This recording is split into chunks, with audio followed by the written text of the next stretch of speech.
Hi, everyone. Let's give 30 seconds so you can talk about yourself and what you do. Please, Anne.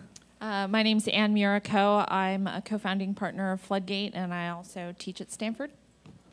Karen Richardson. I'm a Silicon Valley former tech executive, now professional board member and friend of Punta Mita in Mexico. I'm Celeste North. I'm founder of Nuflick, a startup on the film distribution online, focused on independent films and film festivals. I'm Rebecca Lipon. I'm a female engineer. I'm somebody who's very involved in trying to increase the number of women doing technology startups. I'm Christina Palacios, and I'm founder of Aventones, a company that focuses on making transportation more efficient in large companies. Well, I'm really glad to be sitting here with you. You are like inspiring women for me. I bet there are a lot of examples of inspiring women throughout the history. And nowadays, what comes to my mind is Alexandra Wilkins from Guild Group, this successful e-commerce company. I also bet she's in the connecting bubble Alan just presented to us, inspiring other women. And here comes my first question to you, Christina. I'm sure someone inspired you to become an entrepreneur.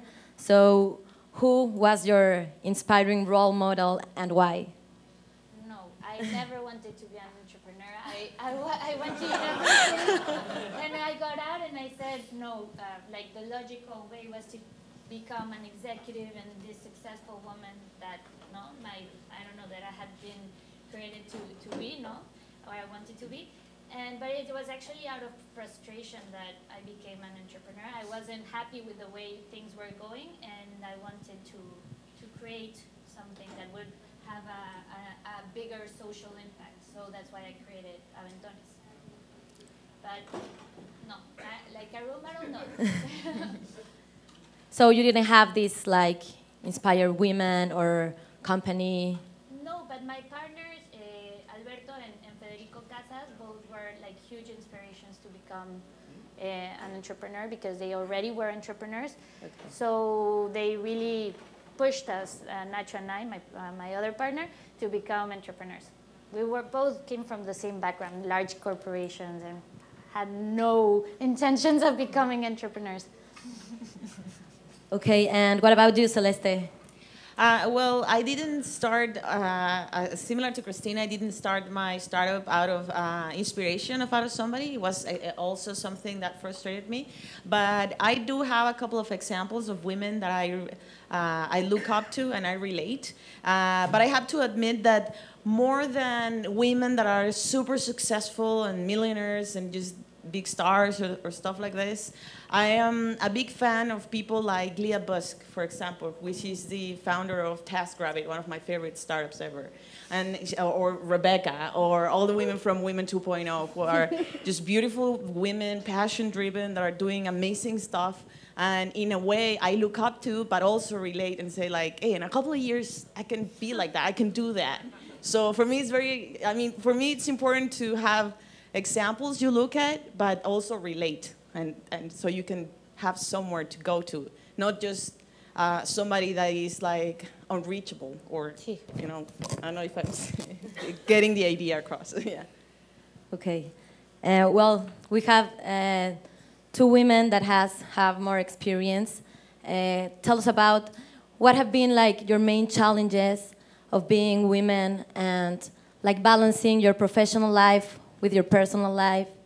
And what barriers did you have to break to be where you are now? Karen? Yeah, I think, okay, let's see, you asked about barriers and challenges being a woman. Looking back, and I'll answer your first question about mentors, or not mentors, you asked about women role models, and I'm going to give you a little bit of a different example. There's lots of women in business that I look up to. Senior women to me, junior, younger peers, everything.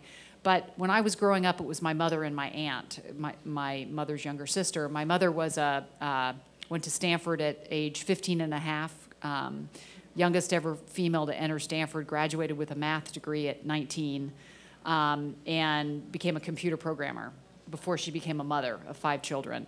And my aunt went to UCLA and was an engineer and worked at Xerox PARC. And so I had these two, growing up, I had these 2 examples of women in my life, one who became a mother and one who became a career woman her whole life. And so it never dawned on me that I couldn't do the same thing. And I never even knew they were role models. I mean, one was my mother. But what I realized as I got older was the fact that it was just ingrained in me that, of course, I could go to Stanford and I could be an engineer, or I could be a career person, or I could be a mother. All options were available. That was huge. And I think, particularly in a country like Mexico, the more that women can set an example to their children and the families that they can be anything they want to be, whether that's a mother or a working person or an entrepreneur or whatever, is great. Point number 1. Point number 2, obstacles. I was very lucky, and that was I chose a great industry, which is the tech industry. And I think the tech industry probably, compared to some industries, maybe is not the best, but it's certainly better than many industries in the way that it treats women. I always felt like I had every opportunity. But my people have asked me this same question many, many times, and I always answer the same way, which is my key about being a successful woman is I just forgot that I was a woman.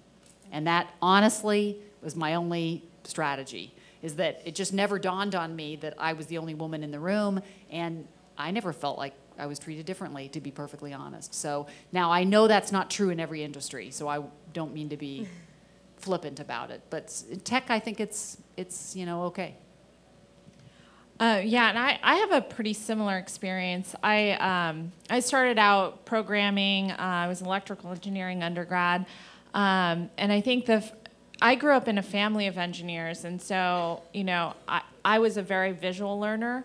I would, if my mom wanted me to learn how to sew, I would take apart the sewing machine. And my dad was just always very patient about it. He bought me an IBM PC Junior, the first thing I did was I opened it up. And it was just a family where they were just like, well, that's okay. She opened it up. She kind of broke it, but we'll put it back together again. And so I grew up with that kind of mentality of let's take things apart, rebuild it, and see what happens. And that was sort of my role model. I think the thing that changed me the most was when I was an undergrad, I was giving a tour to this guy around our college campus, and the dean of engineering had asked me to do this. Turned out it was the CEO of HP, and I had no idea. And he said, "Hey, Ann, what are you doing over spring break?" I said, "Well, I'm visiting my parents. We're going to just hang out." And he was like, "Well, I'm the CEO of HP. Do you want to come visit me?" And I said, "I think that would be kind of nice." And in this incredible opportunity, I just visited him, followed him around, and I remember Bill Gates was there, and I was like, "Wow, this is a really unusual externship." And then when I got back to my dorm room, I had 2 pictures that were sent to me, and I have this framed in my office. One is a picture of myself talking to Lou Platt at the time in this chair, and the next picture was Bill Gates sitting in that same chair talking to Lou Platt. And it was just this very subtle message of, you can be whatever you want to be. He never actually said that, but it was sort of the message in these pictures. And that was my first experience with true incredible mentorship. And I think it sort of goes back to what Karen was saying. There's just these people who just kind of believed before I had any indication that I had any kind of talent. And it was through their belief that I started to believe in myself. And I think if there were any challenges, I actually experienced it much more at the ground level than as I started to build up my own career and have more confidence in myself. When I was originally programming, this was in my senior project in electrical engineering, we were doing robots.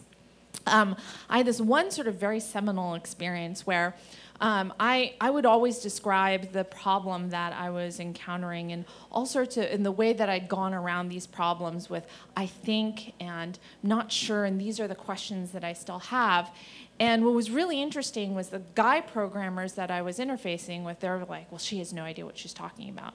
And I realized that as they were programming, they also had no idea what they were talking about, but they would say, I have the answer. It's awesome. And you guys don't ever have to even question me on it. And I was being way too transparent in my own language and my own communication about what I was unsure of. And they had to run around to the other teams that we were competing against to verify that my algorithm was correct. And I remember as this was happening, I was like, this is crazy. Why are they asking everyone else? No one else is sure of what's going on either. And it was a learning experience for me as to how I ought to communicate when I'm in the workforce. And once I mastered that, I got to a state where Karen's at.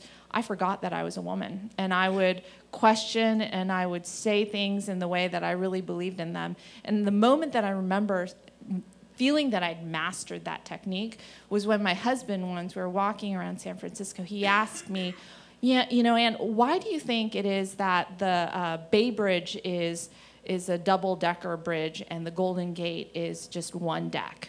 And I remember I just came up with this answer, and I felt really authoritative about it. And we just kept walking, and he said, you totally made that up, didn't you? And I hadn't even thought about it. I said, well, in fact, I had. And that kind of just sort of ability to just sort of roll with the punches came with some deal of training and comfort with myself. But I think in terms of challenges, it was just sort of overcoming my womanness and wanting to communicate everything, right? And living in a boy's rules, I think it's just something that you need to be able to do, but it doesn't stem from a sexist world that I existed in. It was just a different form of communication that men engaged in that I didn't understand. Once I understood that, it was great. Okay, and Rebecca, what do you think about forgetting being a woman? It's hard to forget. I'm pretty sure every time I look in a mirror, I'm sure of it. But I also have spent this entire career lifetime with men, and which was very different actually from my background. I didn't come from a family of engineers. In fact, my mom was stay-at-home, and my dad was a doctor, and everyone was very much in the space of literature and art.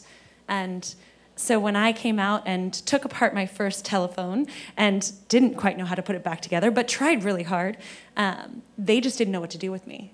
There was nothing for it. And similarly, actually, I found myself nodding the whole time you were speaking, Anne, because I went to an HP program for engineering awareness, which is where I figured out that this thing that I liked to do, which was mathematics, could be put towards a job. Nobody had exposed me to engineering. Nobody had taught me that that was something I could do. Nothing around me was in that space. And through that program and then more work in mathematics, I ended up getting the chance to go and study CS and EE and being able to work in this field of engineering, which is truly a different way of thinking about problems. I don't view it as a man's way of thinking about problems or a woman's way of thinking about problems. It's believing that there is a solution if you think about it hard enough. And that's a different philosophy. It's a different way of looking at the world. And I love that. I love that we get to every day look at problems and not see them for that, but see them for opportunities. And I think that is why entrepreneurship is so exciting as well, is that it takes it to that next level. It says, okay, we are going to not just see opportunities, we're going to make something happen. We're going to disrupt the world. We're going to look at industries that are maybe antiquated in the way that they're approaching the problem and say, if we just change this one thing, everything will work out differently. And I think women like to change the world. I think they like to feel like they are important in the context of it. And so you see a lot more women getting interested in entrepreneurship and in changing the world from that context, not from making money, not from, but just being frustrated with problems and wanting to see it be addressed differently. So I'm really excited to be a part of this world. And I'm so grateful for HP and my telephone and my mom and dad who thought I was crazy and just let me go for it. Okay. I would like to go with Celeste and Christina. What do you think about supporting networks for entrepreneur women? And do you have any example of a support network that has really helped you? Celeste? Yeah, sure. I'm actually a big believer of networking. Before I did NewFlick, my startup, I used to blog and cover news around startups with a blog that is called Emprendela that still exists and is covering this event. And through that, I got access to a bunch of activities and events like Startup Weekend or Super Happy Dev House, not only on entrepreneurship, but also in technology. And because I've been now focused completely on my startup, I've been stopping going to a bunch of events and things, but I still believe about the power of connecting with peers and possible mentors, and just like creating this ecosystem. And right now, I'm very proud to be the lead organizer of Founder Friday in Mexico City, which is one of the events of Women 2.0, which focuses on creating that network that inspires other women to jump in and start a startup. And it's open for guys as well. So if you were ever in the first Friday of the month in Mexico City, you should come. And I think it's been proving that the space is needed.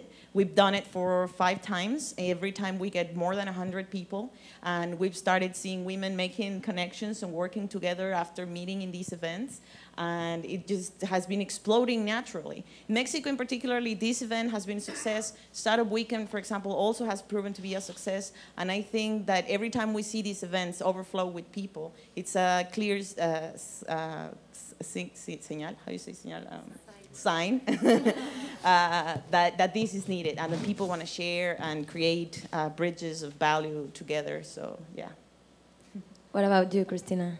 I love these kinds of events, but the problem is that every time we go to these events in Mexico, I don't know in other parts of the world, you always find the same people. So it's such a small network. There's still a lot of women that are missing in the whole entrepreneurial network. No? Cesar was tweeting, I don't know, 10 minutes ago, that only 3 women out of his 17 investments are CEOs of their companies. So we have to keep growing in that sense. And I think it's our task, our homework, that we have to invite more women to become entrepreneurs. I don't think many see it as an option, no? And I think for women, it's actually an amazing career path, no? Especially in Mexico, where there's more of the husband is like the provider and the woman has much more freedom. So why not start your own business, no? So I think there's a lot to do in that sense. And, but it's still the same, you know, because we're in Mexico, there's also all these, for example, the other day I was in a meeting and I was saying, oh, this girl is amazing, we should hire her for this project. And one of the guys in the meeting turned to me and said, no, she just got married, she'll probably want kids in a few years. And I was like, I want kids at some point. Like, you have to understand that we're women and we have to think about those things, no? So I think we still have to, and this is a person I really respect, and he's not at all macho, and you know, he's like, this a great person, but he still has that mindset. So we have to predicate, and we have to tell people, women and men, to start looking at us as entrepreneurs. And it's very funny because every time I go to a conference, especially with like businessmen and all that, they always think I'm either the daughter of one of the guys or the wife of one of the guys, and not an assistant to the event. So there's a lot to do, definitely. Yes, I think so. And what you were saying about women having children, 65% of women in senior management positions in the US, they have 65% of women in senior management positions have children. So I think that there's a huge challenge for, especially here in Mexico. And I would love Anne to tell us, I know you have 3 kids and you have been really successful in your career. So why don't you tell us about your life in that? My crazy life. Yeah, I get a lot of questions about work-life balance, and I always sort of chuckle to myself because the moment where you actually, the word balance to me implies like a Zen-like state, right? It implies like nothing's moving, everything's still, and it's really quiet on the home front. My house is never quiet. I have 3 kids, 6, 3, and 1, and it's all about what do you decide is important, what's not, and it's all about having a partner who actually, does 50% of the housework, and it's about having my parents live 3 miles away. And it's about not having to worry about whether or not the home is entirely clean when I go to bed or if all of the beds have been made in the morning. So it's, for me, all about prioritization and not really overthinking things. So if I had really thought through what it would take for me to have 3 kids and what on a day-to-day basis that would mean, I would have never even had one, right? And so so a lot of people say, like, what led you to the decision that you would have 3 children? And I said, well, we just didn't think about it, right? We're stupid. And honestly, at the end of the day, am I glad we did? Yes, I'm thrilled. And to some extent, I always wanted to have like 3, maybe more kids, but we're done at 3, right? We're done. But still, it's this notion of, if you don't sit there and say, well, okay, at this moment, if in 6 months will be the perfect time for me to start thinking about having children, because there's never such thing as good timing.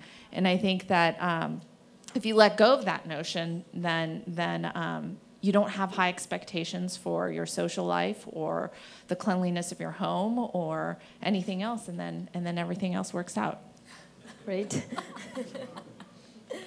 That sounded really dreary, but actually my life is a lot better than that. Rebecca, I would like to get into the techie stuff. You are part of the Women 2.0. So I would like to ask you, how do you think women will get involved in this next tech cycle? There's a bit of a trick to that question, which is women are already involved in that next tech cycle, and they are, in fact, already disrupting them.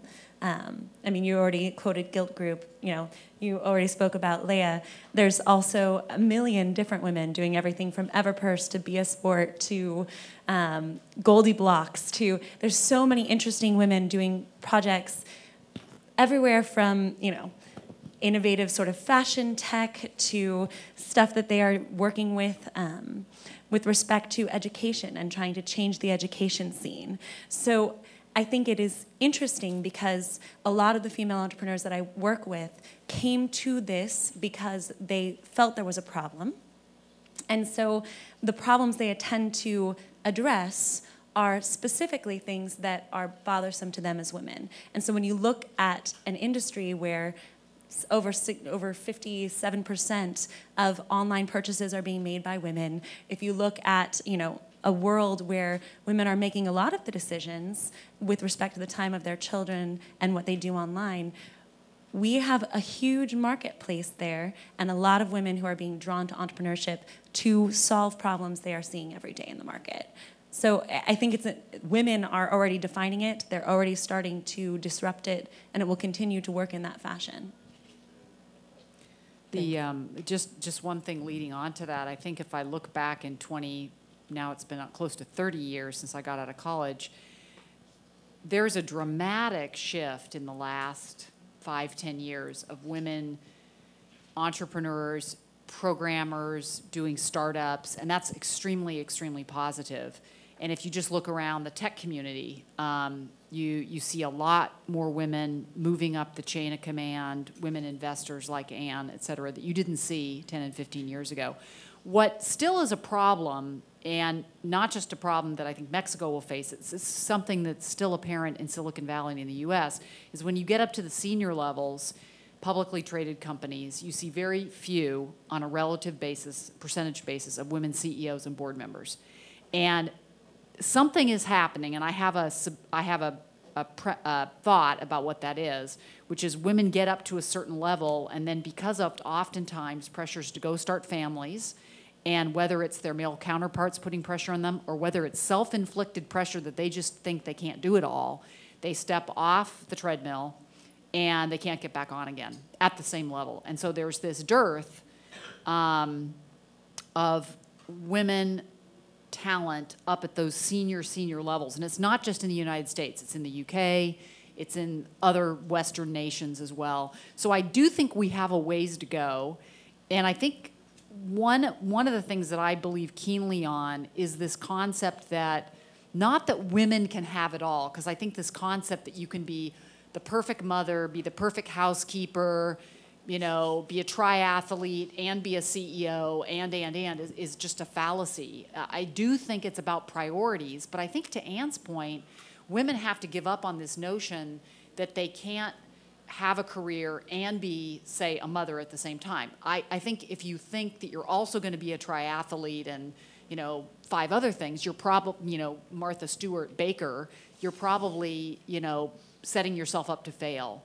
But I do think we need to, as a society in Mexico, America, other places, understand the concepts of women being able to have motherhood at the same time they have careers and juggle the two and run companies in a way that can happen. And it happens. Look, Anne does it. I can point to dozens of examples of women where they're very, very successful in that mode. But when you look at the top echelons of companies, you see this trail off, and that's worrisome, and it hasn't moved a lot in the last decade, and so that, to me, is something that bothers me. Yeah, just sort of as a anecdote to that, I recently was looking for well-trained executive, basically, for a position, an open position that we were looking for talent. And I had a hypothesis that a woman would be really great for this role. And so I had posted to McKinsey's website, Bain, BCG, with very limited success for like really good, solid people. And on just a hunch, I posted to the Palo Alto Menlo Park Parents Network. And the post was taken down in 4 hours. And in that time period, I have 4 resumes from women who any search person would salivate all over. I mean, VP level people from significant companies throughout Silicon Valley. And to me, that was an indication of there are women out there, extraordinary backgrounds, but they're trailing off for a variety of reasons.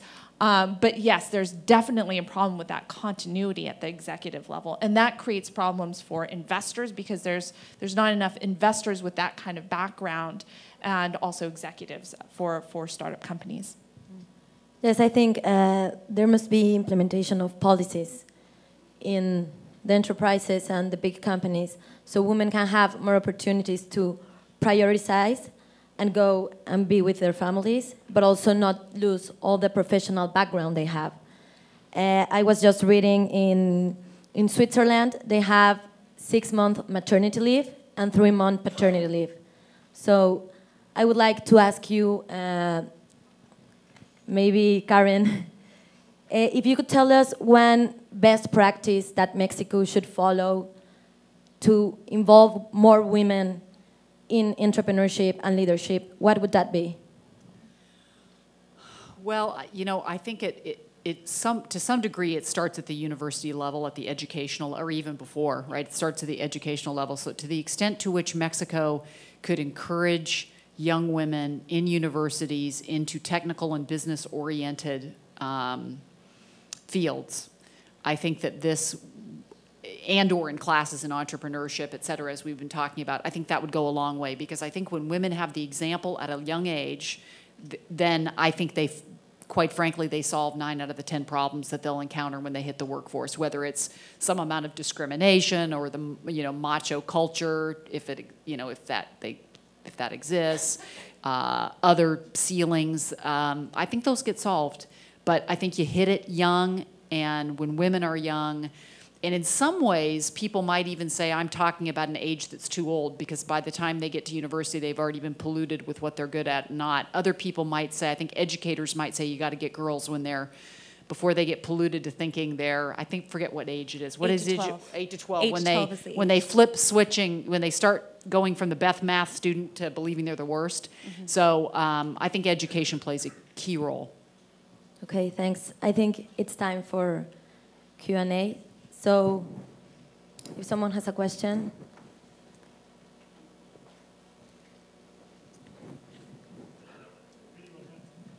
Anyone have a question? Okay, Cesar.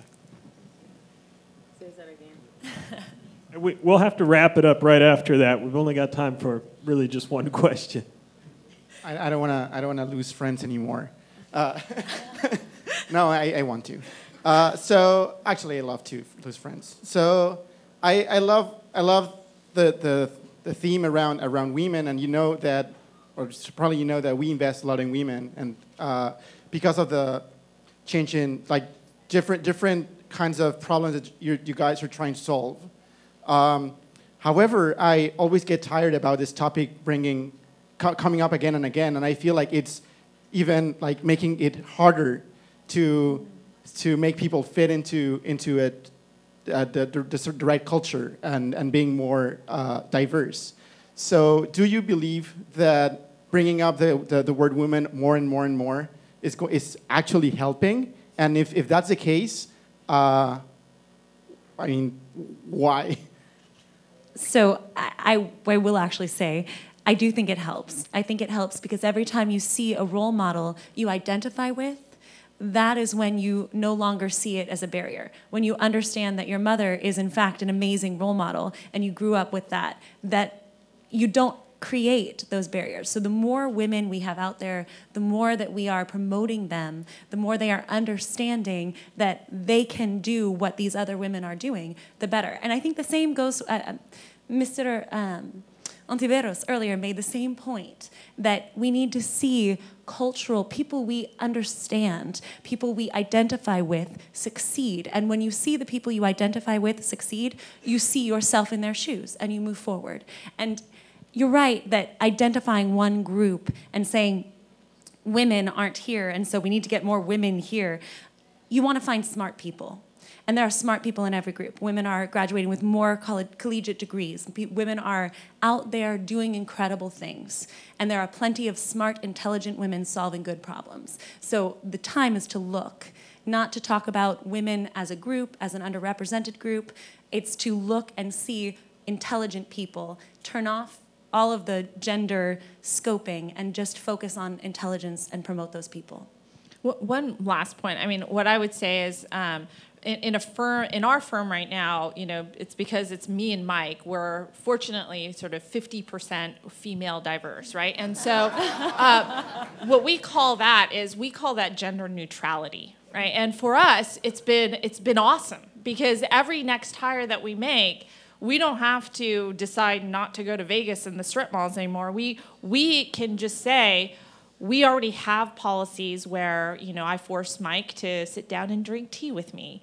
And we have very gender neutral things that we do. We don't have to think about what gender the next hire is going to be. I believe that that's the best policy, actually, for all startups and all companies. So if you already had a board of directors that was gender neutral, that's awesome because you don't have to think about the next person and their gender. And in fact, the next person who comes on board feels already very comfortable. And so you now actually have 100% of surface area of all humans to hire from, right? And I think that is much more powerful in terms of your ability to hire the very best talent. And because we know that there are awesome women out there in all sorts of different fields, your competitive advantage by being gender neutral is going to be huge. And so I believe that that's sort of the way we ought to start looking at the world, not these panels about whether or not we have enough women in particular areas. We want to strive for a world of gender neutrality. And I think at that point, we win. Thank you so much. This has been a great panel conversation.